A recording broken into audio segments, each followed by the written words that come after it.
Are you cooking with cookware that can compromise your health?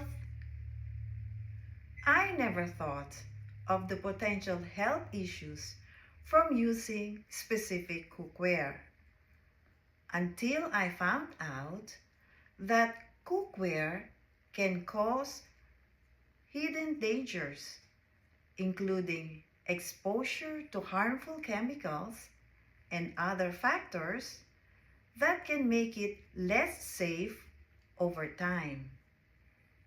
Like nonstick pans, these are often coated with a synthetic material called polytetrafluoroethylene or PTFE, also known as Teflon. When heated, PTFE can release perfluorinated compounds or PFCs into the air and food. These PFCs can cause toxic fumes that may lead to flu-like symptoms known as Teflon flu. These fumes can also be harmful to small animals and pet birds. Some nonstick pans may also contain per and polyfluoroalkyl substances or PFAS, which are linked to health issues like cancer, hormone disruption, and immune system impairment. A specific type of PFAS, PFOA, was removed from cookware production due to health concerns.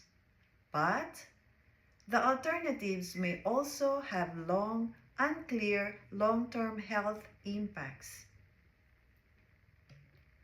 Next, stainless steel.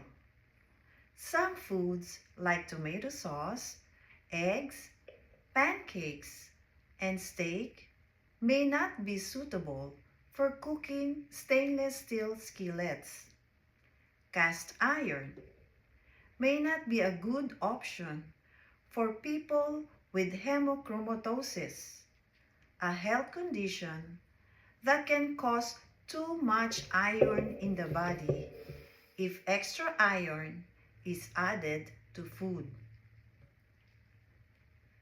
Ceramic cookware may have lead that in any amount is dangerous to humans and cause problems with attention, learning, memory loss, and fatigue.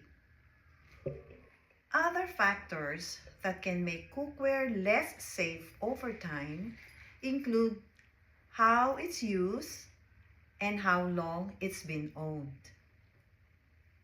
Like a major disadvantage of glass cookware is that it can break if dropped or exposed to rapid changes in temperature.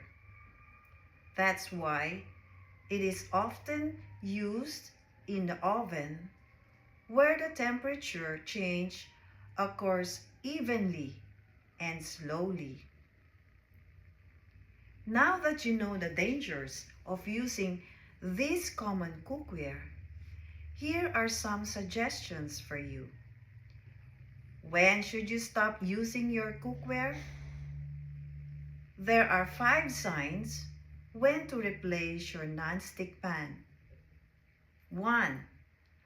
You bought it before 2015. In general, you want to replace nonstick pans after 5 years. 2. Scratch or chipped coating. 3. Rust. 4. Dark discoloration. And 5. Food is sticking to it.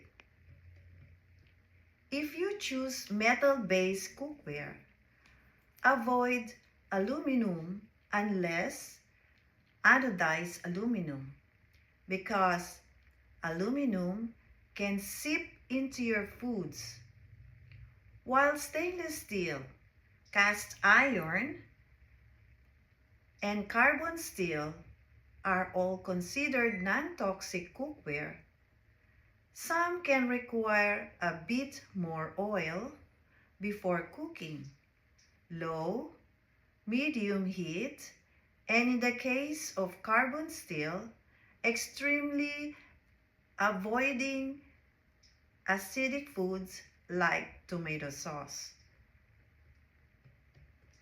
There is an alternative that's hassle-free, although they may not be affordable. So, this is more of an investment for a lifetime.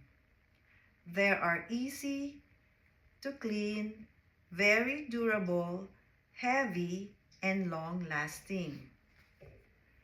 They use a technology that combines stainless steel with titanium. So, the cookware are significantly stronger.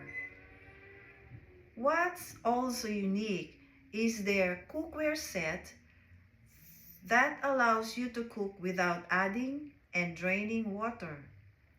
The cookware relies on even heat distribution instead of the addition of water or oil, allowing you to create consistently healthy meals that leave you feeling full. I hope this sharing is helpful, and if you have some questions, please reach out to me by messaging me here or via Facebook Messenger with my name itself. Thank you.